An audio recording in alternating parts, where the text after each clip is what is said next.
San Francisco after quarantine. What up, YouTube? It's your boy Jermaine back with another video. I thought I would make a video talking about San Francisco a little bit before the quarantine, a little bit after the quarantine, and I thought I would make a little bit of predictions, some things that may happen. So, before the quarantine, the city was thriving, right? The city was just on the up and tick, right? More and more people slowly moving to the city. I mean, it kind of started to slow down. But yeah, the city was good. It was lots of traffic. Lots of people going to work, rush hour. You know, lots of people coming to the city for the weekend, and then all of a sudden we have the Rona come around, and now the city's been closed for, what, 3 months now? So there hasn't really been any activity. I'd say the most action we've had are the protests for the past couple of weeks. So this is like the most action we've really had. But once again, there's protests going on, but there's still like places closed. You know, you can't really go to a restaurant. You can't really go shopping. I mean, you can go to Target to go shopping, but that's about it. Yeah.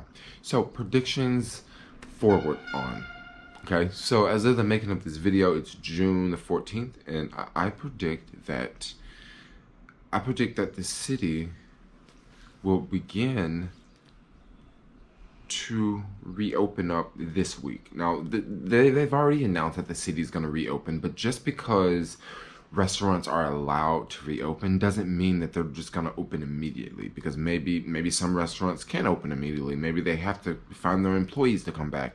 Maybe some restaurants can't open immediately because, yes, they've got the green light, but now they have to wait on, you know, things to be delivered to the restaurant. You know, some restaurants have things imported from other countries and stuff like that.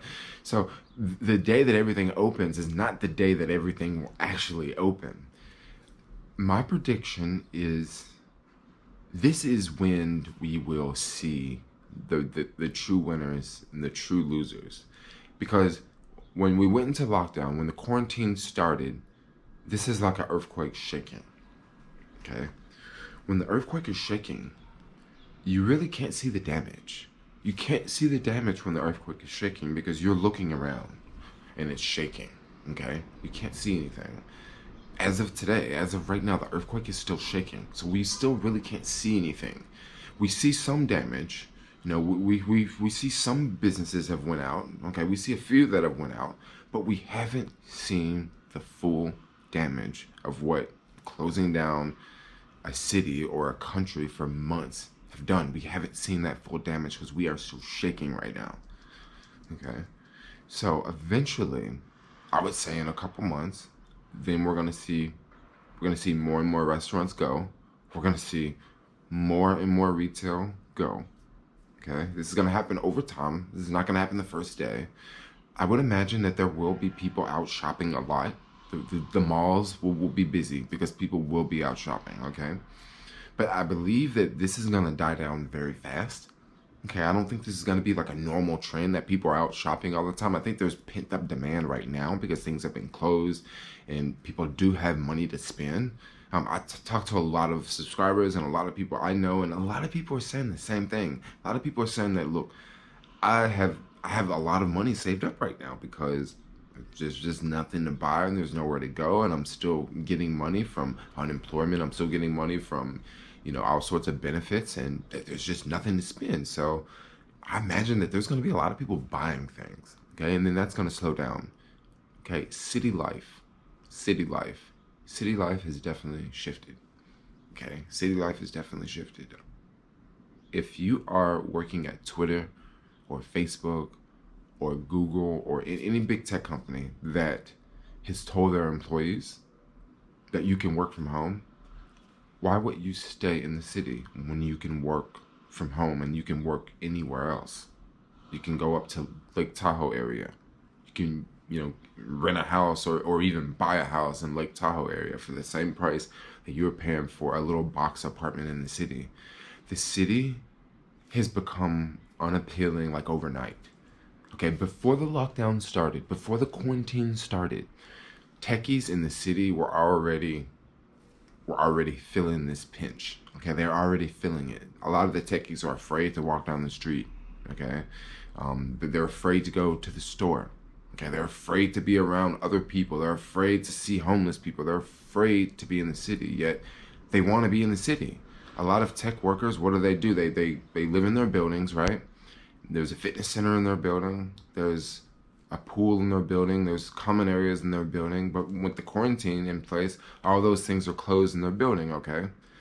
But on a normal day, they would have all these amenities in their building. And then they could take their bus, their Google bus or their Apple bus or their Facebook bus. They go down to Mountain View. Once again, they're not contributing to the city at all. They're not spending money in the city. They're not in the city. They're down in Mountain View. They spend all their money down in Mountain View, if they spend any money at all, because if you work for a lot of tech companies, there's a lot of things that are free at the tech company, so you don't have to come out of pocket. Okay, so once again, it's not really benefiting the city. It's not really benefiting that area down there either, you know? And then now, what do you have? You have a lot of tech companies that are telling their employees that they can work from home forever. So people are straight up leaving. Okay, they're leaving. And a lot of these tech workers leaving, a lot of jobs are going to leave. Okay, a lot more restaurants are going to close. A lot more restaurants are going to close. Remember, the earthquake is shaking right now, and it hasn't stopped shaking yet. I predict the earthquake is going to stop shaking possibly when we, that's a really good question. I would say the earthquake, in the scenario of an earthquake shaking, would stop shaking when basically we all go back to, when everything opens back up, when we're out of phase 3 or whatever, because we haven't even made it to phase 3 yet. A lot of bars and a lot of hair salons in other parts of the US are already open back up. But once again, as of the making of this video, it's June the 14th. And our bars aren't going to open until the middle of August. So we still have the rest of June, we have July, and then we have like the middle of August before our bars open back up. I mean, these bars have already been closed for 3 months, and they still have to like pay rent and pay bills and stuff like that. Of course, they're getting some government money, but not every business is receiving government money. There's a lot of businesses out there that they didn't qualify, or they ran out of money, you know, they're not getting money from the government. So what about the financial district and the whole downtown area? I imagine this area is going to greatly change too. For example, if employees can work from home, I imagine that a lot of companies will just tell their employees, the ones that can definitely work from home, hey, just work from home.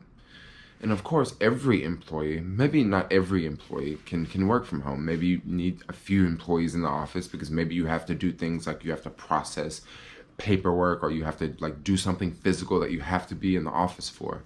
In that scenario, I imagine that a lot of companies, not just in the Bay Area, but throughout the country, will start to give their employees different schedules. And I'll give you an example of one schedule.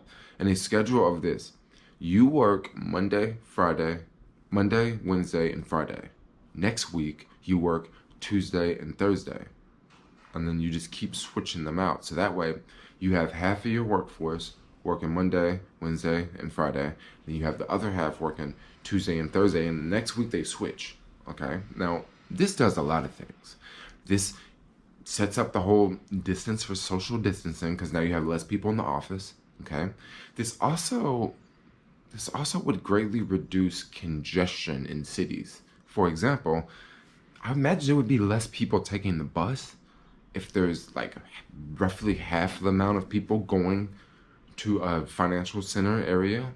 And if there's less people taking the bus going to that financial center area, I would imagine that there would also be less people driving cars, less people taking Ubers. There's just going to be less people commuting to work, because we're going to have more and more people working from home. Then I eventually could see places like downtown, like the financial district, it just being less and less and less people. Less and less people, just because more and more people can work from home. I imagine maybe possibly in the future, later on down the line, maybe we can see some buildings actually be rezoned, being commercial real estate to residential real estate, like converted from office space to living space, since living space is in very, very high demand. And my prediction for the future is commercial real estate is just, it's gonna take a big hit. Like, it's gonna take a massive hit, especially in a neighborhood like Union Square, where all this looting has taken place. Of course, a lot of these shops are not going to leave, but there are some shops that are going to leave Union Square. Like, they're just going to leave Union Square.